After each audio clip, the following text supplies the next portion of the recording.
सभा में बुलाने के लिए मैं नीचे आने वाला केक काटने के लिए। तुम्हारा केक कट करने में हमारी कोई दिलचस्पी नहीं है। आज जो किया है तुमने, क्या पॉइंट है सेलिब्रेट करने का अनिरुद्ध? अनिल, जितना भी मान सम्मान जो भी था ना हमारा, तुमने आज सब कुछ मिट्टी में मिला दिया है।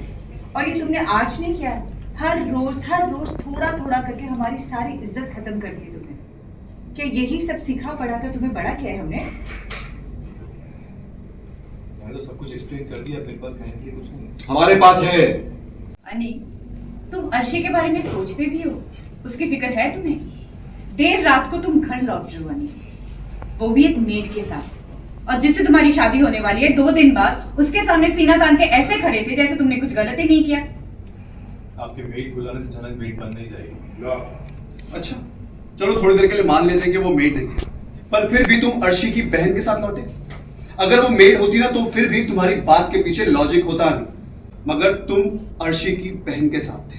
तुम इस बात को कैसे जस्टिफाई करोगे? और इतना कुछ हो जाने के बाद तुम कह रहे हो तुम्हें अर्शी से प्यार है? हर चीज की हद होती है। तुम अपनी फैमिली को हर्ट कर रहे हो, अपनी होने वाली बीवी को हर्ट कर रहे हो, और तुम्हें क्या लगता है तुम सब सही कर रहे हो? तुम्हें कोई कुछ बोल ही नहीं सकता है?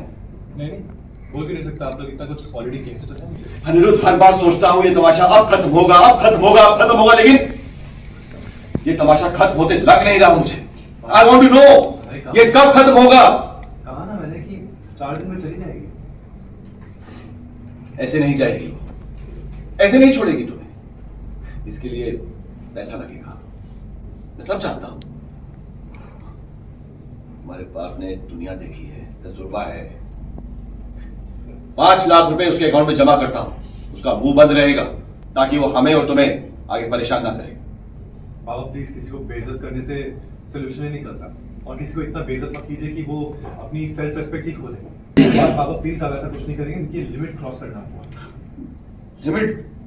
लिमिट क्रॉस करने की बात तुम कर रहे हो अनिरुद्ध? तुम्हें पता है तुमने कितनी लिमिट क्रॉस की है? हाँ, मुझे मत सिखाओ। आज जो तुमने किया है, तुम्हें लगता है कि इसके आगे अर्शी तुमसे शादी करेगी? मैंने सब कुछ एक्सप्लेन कर दिया है। अब अगर अर्शी को लगता है कि उसे मुझसे शादी नहीं करनी है तो मैं कुछ नहीं कर सकता। अरे ये कोई बच्चों का खेल नहीं है। अर्शी ने इतना कुछ इन्वेस्ट किया, इतना टाइम इन्वेस्ट किया है रिलेशनशिप में। फिर उसने इन्वेस्ट किया है और मैंने इस रिश्ते को टाइम नहीं दिया। अनिल, पति पत्नी के लिए सबसे इम्पोर्टेंट भरोसा होता है। मैं भी यही मानता हूँ। अनिल, पति पत्नी के बीच में सबसे इम्पोर्टेंट भरोसा होता है। हाँ, बिल्कुल सही कहा आपने, मैं भी यही मानता हूँ। क्या तुमने अर्शी का भरोसा रखा है? हाँ?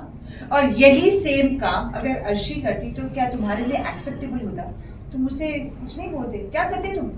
अगर वो मुझे नहीं समझाती तो डेफिनेटली मुझे बुरा लगता, मैं गलत समझता, लेकिन मैं तो सब कुछ समझा दिया है, फिर उससे डाउट क्यों है? और आप सबको अब भी डाउट क्यों है? ऑनेस्टली अनी, तुम्हें लगता है तुम अर्शी के साथ कुछ भी गलत नहीं कर रहे हो? नहीं कर रहा। दिमाग खराब हो गया तेरा अनी। दिमाग खराब हो गया मेरा। फिर तो मुझे लगता है कि आज कोई केक कटिंग नहीं होगी। हाँ, अनी, तुम्हारे बर्थडे को लेकर ना हम बहुत ज्यादा एक्साइटेड थे, लेकिन अब किसी का मूड नहीं है। अर्शी तो रुकना भी नहीं चाहती थी, इसीलिए गई है जनक से बात करने के लिए, और इसलिए हम भी आए हैं तुम्हारे पास। जनक के रूम में गई है वो? क्यों? क्या बात कर रही है? क्यों? वो बात नहीं कर सकती? वो उसकी बहन है, तो क्या हर चीज वो तुमसे पूछकर करेगी? जरूरी है क्या उसके लिए ये? अर्शी जनक को अपनी बहन नहीं मानती है। अगर मानती ना तो मुझे जनक की जिम्मेदारी नहीं लेनी पड़ती। वो उनके घर पे रहती है। कोशिश की थी उन्होंने, लेकिन ये लड़की इतनी जिद्दी है, ये उसके घर जाना ही नहीं चाहती। और सच बोले, तू भी तो उसे वहां भेजना नहीं चाहता था, भूल गया? मैं कुछ भी बिना सोचे बिना समझे नहीं करता। जब वो उसे मानते ही नहीं है, उसकी इज्जत ही नहीं करते, उसे अपनाते ही नहीं है, 2 दिन के बाद उसे श्रीनगर भेजते थे जहाँ पे तेजस उसकी जान लेता, तो क्या करता मैं क्यों भेजूं उसके जनक को उनके घर पे? अगर तेजस उसे परेशान नहीं करेगा तो वहां पे रहेगी। आगे काम करना चाहती तो मुंबई चली जाएगी। ना मैं इसमें कुछ कर सकता हूँ ना आप। अरे यही बात तो हम कब से सुन रहे हैं कि वो चली जाएगी, जाएगी कब? और जब भी जाती है वापस आ जाती है। सोचिए बाहर कितना खतरा है कि उसे वापस यहाँ पे आना पड़ता है। उसे बेइज्जत होना मंजूर है। क्यों? क्योंकि बाहर उसके साथ और बुरा हो सकता है। तुम क्या कहना चाहते हो अनिल? माँ, आपको क्या लगता है? उसे इस घर में अच्छा लग रहा है? उसे इज्जत मिल रही है यहाँ पे? वो खुश है यहाँ पे? आप सब उसकी इज्जत कर रहे हैं? अरे मेड बना दिया एक अच्छी पढ़ी लिखी टैलेंटेड लड़की को, घर साफ करवाते हैं उससे, बर्तन धुलवाते हैं, और बदले में क्या दिया उसे? ठीक है, 5 लाख नहीं 10 लाख देता हूं उसे। अब ये बताओ, एक मेड के लिए 1 साल के लिए 10 लाख तो बहुत है ना? बाबा मैंने आपसे कहा है, मैं फिर बोल रहा हूँ, किसी की बेइज्जती करने से आदमी बड़ा नहीं बन जाता है। और आप जो कर रहे हैं और जो करना चाहते हैं, करने की सोच रहे हैं, वो सब गलत है। आप क्या? मेरे बाबा हैं, अगर आप ये करेंगे तो मुझे बहुत बुरा लगेगा। अनिरुद्ध, क्या सही है क्या गलत है ये मैं डिसाइड करूंगा।